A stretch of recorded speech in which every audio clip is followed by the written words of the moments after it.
Ya, coba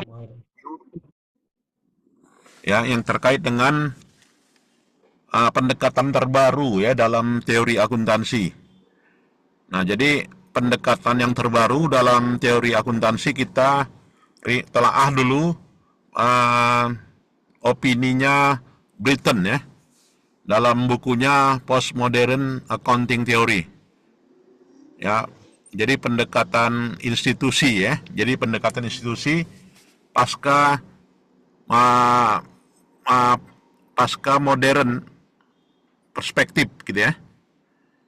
Nah, dalam hal ini postmodern di sini lingkupnya meliputi kedudukan teori akuntansi itu ya secara visi tradisional gitu ya, dan juga berkaitan dengan kedudukan teori akuntansi itu sebagai nilai scientific institution ya dipandang gitu ya. Artinya kedudukan akuntansi bukan hanya sebagai seni aja gitu ya, tetapi juga akuntansi itu sebagai sebuah sains. Nah, kenapa accounting itu sebagai sebuah sains? Nah, tentu saja di buku ini ya, di e-book ini dibahas ya yang terbaru ini. Kemudian juga uh, ada redefinisi ulang ya dari teori accounting di sini ya. Itu bisa kita lihat di chapter 5 ya, bagaimana accounting itu didefinisikan kembali ya oleh Britain. Artinya terjadi evolusi teori akuntansi. Nah, ini ya. Terjadi revolusi definisi teori akuntansi. Nanti kita lihat di chapter 5. Kemudian juga kedudukan akuntansi itu di dalam apa ya? Di dalam perusahaan ada, di dalam negara pun juga ada, begitu ya. Di chapter 6. Nah, jadi di situ secara institusi masuk gitu ya. Kemudian juga secara sosiologi. Oke ya, secara sosiologi akuntansi itu uh, ada peranannya, terutama nantinya bicara akuntansi secara sosiologi itu apabila kita memandang gitu ya adanya sosial kontrak gitu ya, kontrak sosial gitu kan. Nah, di mana kontrak sosial itu terjadi implementasi dari yang namanya legitimasi teori, kemudian juga stakeholder teori, kemudian juga ini apa namanya legitimate teori. Nah, yang dalam hal ini baik itu legitimate teori atau juga apa namanya uh, pers, uh, institutional teori gitu ya, itu semuanya bagian dari political economy teori. Nah, jadi sehingga terjadilah kontrak sosial gitu ya. Jadi di sini dikaitkanlah gitu ya, akuntansi itu bagian dari uh, masuk dari perkembangan ilmu sosiologi juga begitu ya. Dan sekalian ya bahwasanya kalau kita berbicara secara institusi gitu ya, maka ada aspek-aspek yang lain gitu ya yang berelasi. Apa itu? Ya aspek psikologi gitu ya. Nah, ini dibahas di postmodern accounting theory berdasarkan pendekatan institusi dan juga berkaitan dengan dinamika pengambilan keputusan ya, dan juga sebuah teori dari akuntansi. Nah, inilah yang namanya pendekatan apa ya postmodern dari teori akuntansi itu pada saat ini gitu ya. Nah, sekarang coba kita lihat ya pendefinisian akuntansi lah. Saya menariknya nih di chapter 5 gitu ya. Kalau dulu kita tahun 90-an gitu ya, bahwasanya yang namanya accounting itu adalah suatu seni gitu ya. Suatu seni, kemudian berubah di awal tahun 2000-an, accounting itu adalah suatu knowledge, pengetahuan gitu ya. Karena tadi berhubungan dengan sosiologi, berhubungan dengan psikologi gitu ya. Kemudian juga di era milenium gitu ya. Ya, di era milenium accounting itu adalah information technology gitu ya. Nah, nantinya akan kita lihat di sini sejauh mana ya definisinya didudukkan oleh Britain itu sendiri ya di chapter 5 gitu ya. Nah, ini menurutnya menarik juga gitu ya. Dan analisa dokumen kesesuaian ya dalam pengambilan keputusan serta peranan akuntansi itu dalam manipulasi gitu ya, dalam manipulasi dan penciptaan lying, kebohongan gitu ya. Nah, di sini juga dibahas. Nah, yang menariknya coba kita lihat dulu di chapter 5 lah ya. Definisinya accounting itu sendiri ya. Di chapter 5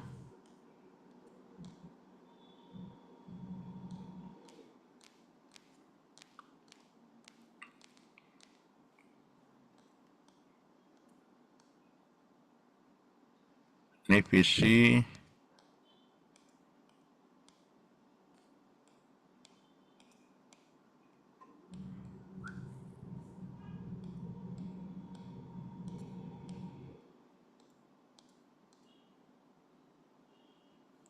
oke.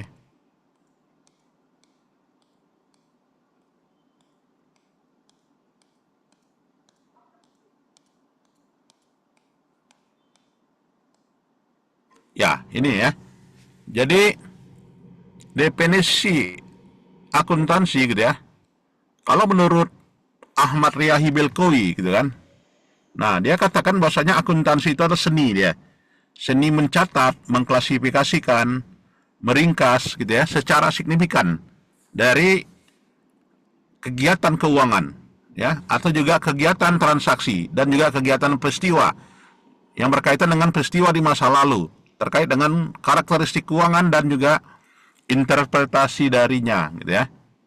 Nah, jadi di sini definisi akuntansi itu adalah hanya sekedar recording, classifying, and summarizing gitu ya dari makna yang sudah ada. Jadi itu sebagai suatu art, ya kan, seni gitu ya. Maka kita akan melihat ya bagaimana kebebasan basis dari akuntansi di sini aktivitasnya. Apakah hanya sekedar bookkeeper gitu ya. Nah, dikecualikan dalam hal ini adalah terkait dengan peringkasan ya. Dan jika yang disajikan sesuatu itu perlu didefinisikan akuntansi itu sebagai suatu seni, maka ada beberapa hal yang berbeda ya yang harus dikecualikan yang bukan akuntansi itu seni gitu ya. Nah, jadi dari definisi Ahmad Riyahi Bolkowi itu gitu ya. Nah, di sini kita melihat ya sehingga pendapat Ahmad Riyahi Belkowi itu didaur ulang gitu ya menjadi suatu pertanyaan gitu ya ketika akuntansi itu sebagai suatu sains.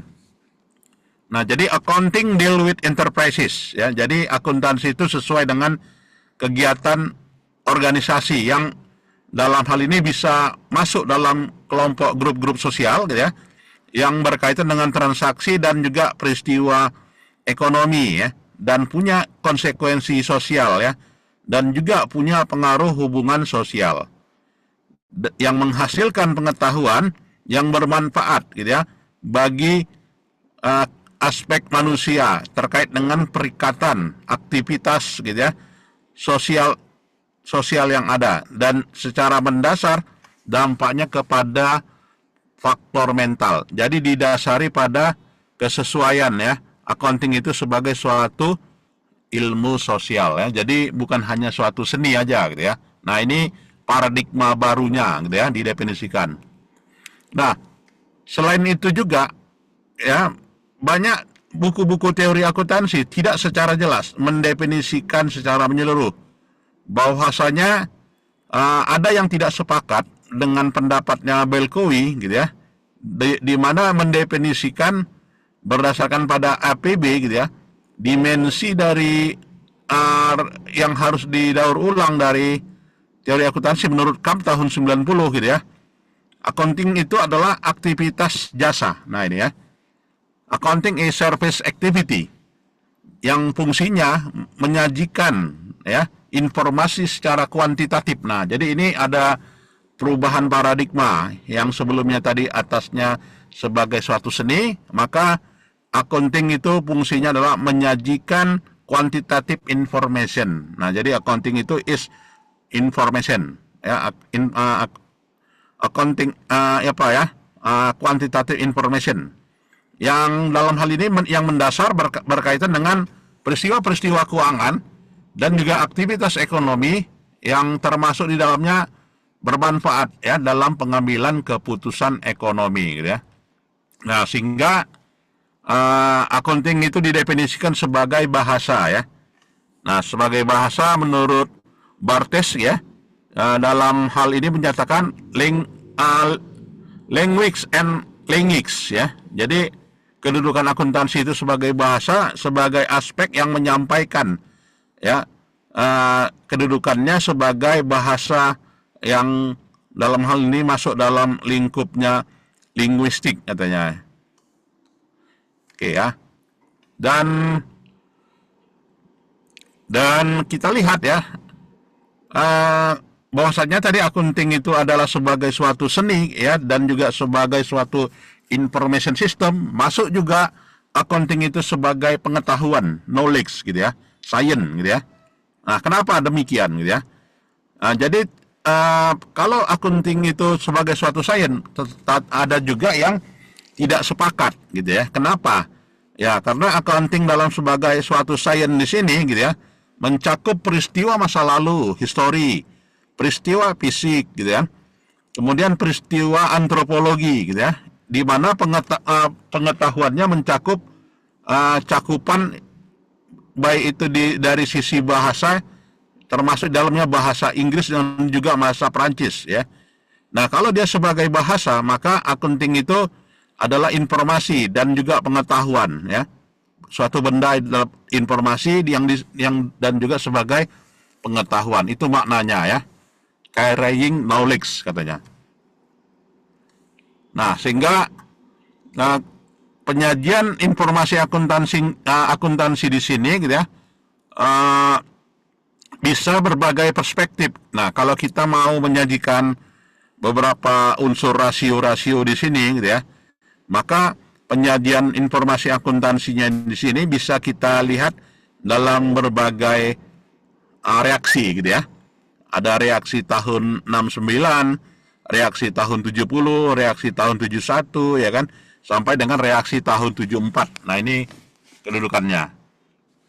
Lantas accounting itu sebagai suatu bagian dari bahasa ya, linguistik ya, tanda dari apa ya, tanda dari linguistik itu adalah domainnya kita menundukkan accounting itu sebagai konsep dan juga sebagai realitas. Kalau dia sebagai konsep, maka di sini ada yang ditandai gitu ya, dan ada apa ya, ada yang menilai ya, referring ya, realita dari sosial tersebut gitu ya. Jadi hal yang alamiah dari accounting itu adalah bersifat bahasa lah ya, yang udah disepakati bersama gitu ya. Nah, selain itu juga ada yang menyatakan bahwasanya simbol-simbol karakteristik dari bahasa yang memiliki makna ya, dan bisa diidentifikasi sebagai bahasa. Jadi maybe view ya, bisa dilihat dalam simbol-simbol yang secara umum yang bisa diterima ya, yang bersifat unik. Nah, selain dari maybe view, juga maybe define ya, maybe define. Dan karakteristik dari tipe bahasa di sini bisa berupa bahasa alamiah, bisa bahasa semi teknis, atau juga bisa bahasa teknis. Dan konotasinya bisa berupa angka, atau juga bisa berupa hal yang dibatasi, dan contohnya adalah accounting dan juga psikologi. Jadi accounting dan juga psikologi itu sama ya. Makanya kalau bisa psikologi gitu kan, itu ada yang sosial, ada yang sains gitu ya. Nah, kalau orang yang mau masuk perguruan tinggi, tentu saja dia milih-milih gitu ya. Misalnya dengan psikologi di UI dengan di UGM gitu ya, itu mana arahnya gitu kan, ke arah sosial kah atau ke arah sains kah? Nah, itu menunjukkan bahwasanya ilmu psikologi itu sama itu dengan accounting, dan accounting itu sendiri pun juga diterjemahkan bisa apa gitu ya, bisa semi teknikal ya, apakah sebagai art, sebagai knowledge, sebagai apa ya, sebagai information system. Nah, tiga itu gitu ya. Jadi samalah ya, tipe dan juga karakteristik dari psikologi dengan accounting. Makanya di sini diberikan warna hijau dia ya oleh Britain pendekatannya di sini. Nah, inilah paradigma accounting itu tersendiri ya, teori akuntansi itu secara tersendiri. Nah, sehingga kalau dia pendekatannya secara teknik gitu ya, secara psikologi, secara sosial, secara politik, maka bahasa akuntansi itu secara teknis adalah struktur bahasa ya yang mempelajari elemen-elemen gitu ya yang difokuskan kepada standar struktur ekspresi yang diberikan pada waktu tertentu. Sedangkan secara psikologi, akuntansi itu punya dampaknya kepada perilaku ya.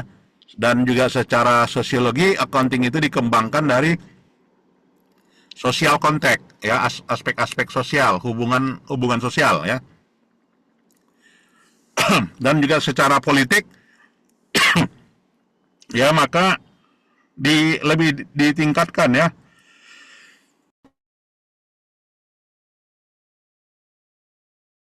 Ya, nah ditingkatkan dalam kedudukannya accounting ini apa ya, sebagai suatu ideologi ya yang digunakan. Nah, inilah paradigma akuntansi itu sebagai teknikal, sebagai psikologi, sebagai sosiologi, dan juga sebagai politik.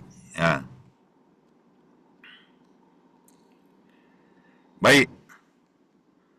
Nah, itulah ya bisa kita simpulkan dari topik kita ini gitu ya.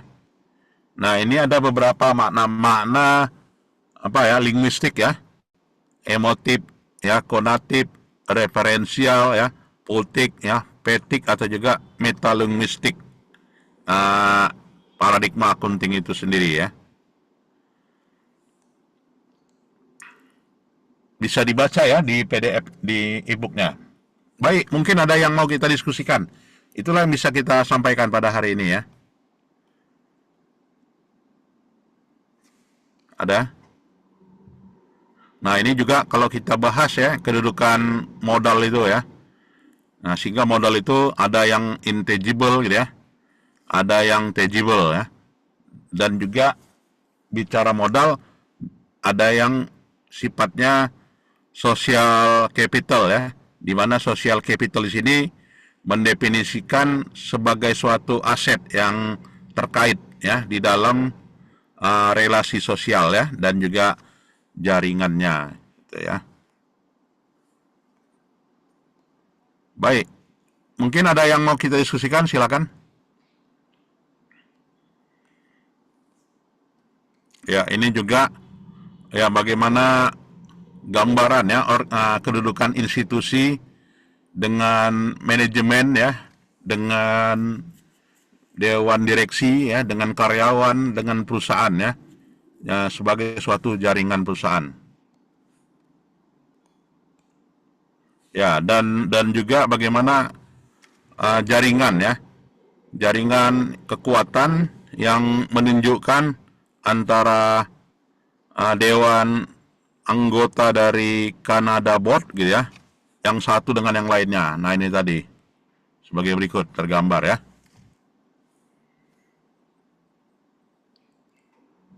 Nah, begitu juga beberapa kelompok ya, atau juga beberapa klasifikasi organisasi di mana dewan anggotanya terkoneksi satu sama lain ya, apakah sektor industri, apakah sektor investasi, apakah energi, apakah sektor banking, atau juga yang lainnya ya, menurut risetnya Britain and Deco tahun 2015 ya. Dan juga beberapa kategori yang perbandingan dari 2007 dengan 2013 ya.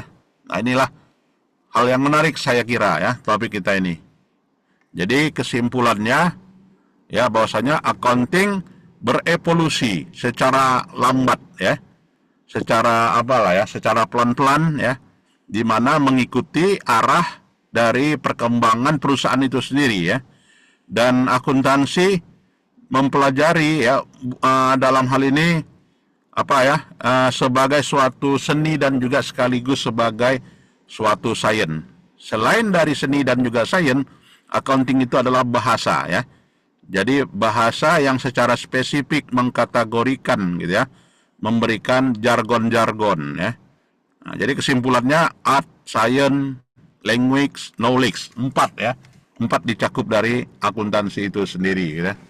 Nah, inilah yang bisa kita simpulkan dari chapter 5 ya, dari pendekatan postmodern accounting theory darinya Britain gitu ya. Mungkin ada yang mau kita diskusikan, silakan. Izin bertanya, Pak. Ya, Selamat pagi, Pak. ya, Nama saya Niko, Pak. ya Mau itu. saya tanyakan, Pak, dari teori akuntansi ini, di mana akuntansi itu udah bukan lagi sekedar seni ya, Pak. Iya, Penerapannya yang paling jelas terlihat itu dalam penyajian laporan keuangan kah, atau laporan manajemen, atau harus dibuat laporan tersendiri terkait ini, Pak, perkembangannya tadi. Mungkin ada aturan juga yang terbaru, Pak, kira-kira bisa disampaikan kepada kami, di mana misalnya apakah diwajibkan ini memang penyajian dari laporan ini nantinya harus mengikuti dari teori ini semua, Pak. Mungkin itu kira-kira, Pak. Terima kasih, Pak. iya. Ya, jadi akuntansi itu sebagai suatu seni itu sebenarnya dikemukakan oleh orang ahli matematik gitu ya kan pada abad 14 yang namanya Luca Pacioli gitu kan.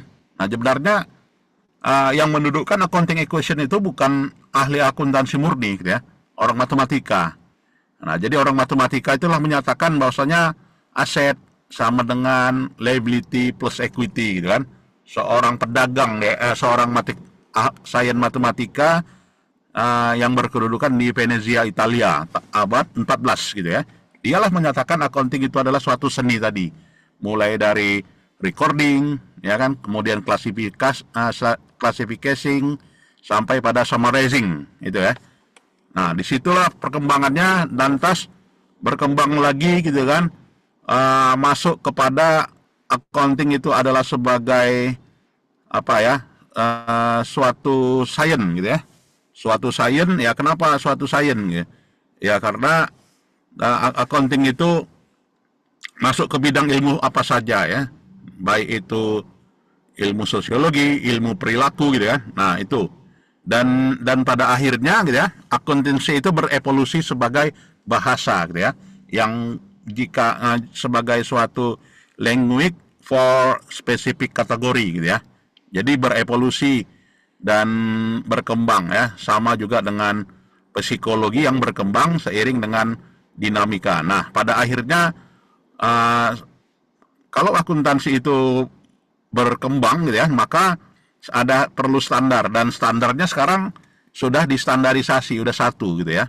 Di mana sebelumnya kita mengikuti standar, kalau kita berkedudukan di Malaysia kita mengikuti standar Anglo-Saxon gitu ya. Kemudian juga kalau kita di benua Amerika atau Indonesia gitu kan, kita mengikuti IAS gitu kan, International Accounting Standard gitu ya. Lantas sekarang udah diharmonisasi gitu kan, menjadi status standar yang namanya IFRS sampai sekarang gitu ya. Nah, jadi accounting itu sudah satu patron gitu ya. Jadi tidak lagi terbelah dalam beberapa standar, itu saya kira. Terima kasih. Riko. Jadi, izin, Pak. Jadi apakah Ya. spesifik dalam laporan keuangan tersendiri, apakah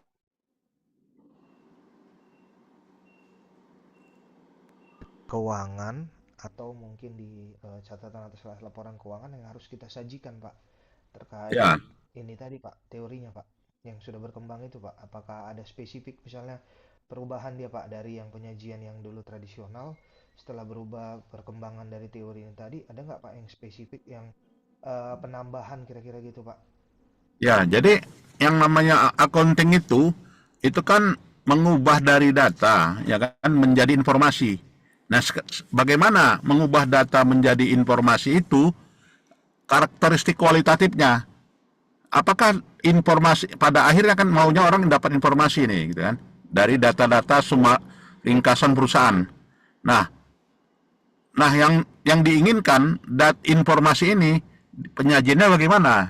apakah penyajiannya inginnya adalah completeness, kriteria kriteria kelengkapan harus terpenuhi, atau bukan kriteria completeness, yaitu relevan, atau bukan relevan, accessible, bisa diakses pada satu waktu, berbeda negara, berbeda tempat, ya kan, berbeda lokasi, gitu kan. Maka lahirlah nantinya evolusi yang lain, penyajian dari data informasi menjadi informasi tadi, gitu ya. Itulah yang namanya extra XBRL, gitu kan, XBRL platform, yang dalam hal ini memudahkan atau juga memenuhi kriteria karakteristik kualitatif itu. Jadi data-data tadi yang bersifat hanya dibaca pada satu tempat, pada orang tertentu, tapi dengan evolusi teknologi, gitu kan, data itu lebih memiliki manfaat. The information is usefulness everywhere, gitu ya. Di mana-mana bisa orang mengaksesnya pada satu waktu dengan berbagai tempat. Itulah yang namanya platform XBRL tadi, gitu ya. Yang dalam hal ini penyajian dari data akuntansi yang terdiri dari record dan juga file dengan mudahnya bisa dibaca pada satu tempat dan tersimpan pada jutaan record, ya, jutaan megabyte pada pada bentuk platform, ya, misalnya yang sudah dikonversi menjadi PDF dan sebagainya, dengan mudah diakses pada satu titik, pada tempat yang berbeda. Itu saya kira. Oke, baik. Terima kasih, Pak, Ya. penjelasannya, Pak. Baik, ada lagi yang lain? Ya, jangan lupa ya, dibaca chapter yang lain sebagai pemahaman kita ya. Teori akuntansi ini yang sifatnya dinamis ya. Menurut saya dinamis dan berubah ya seiring dengan paradigma sosial, paradigma sosiologi, paradigma teknologi, paradigma psikologi, gitu kan, dan juga paradigma keilmuan. Nah, bisa aja nantinya ada, apakah nantinya nggak diperlukan lagi, gitu kan. Nah, ini juga hal yang menarik, gitu ya. Tapi kalau ada pernah buku yang menyatakan bahwasanya accounting itu akan punah, tapi itu pendapatnya, gitu kan. Malah kalau menurut saya accounting itu akan ada di mana-mana pada saat ini. Nah, ini hal yang menarik ya.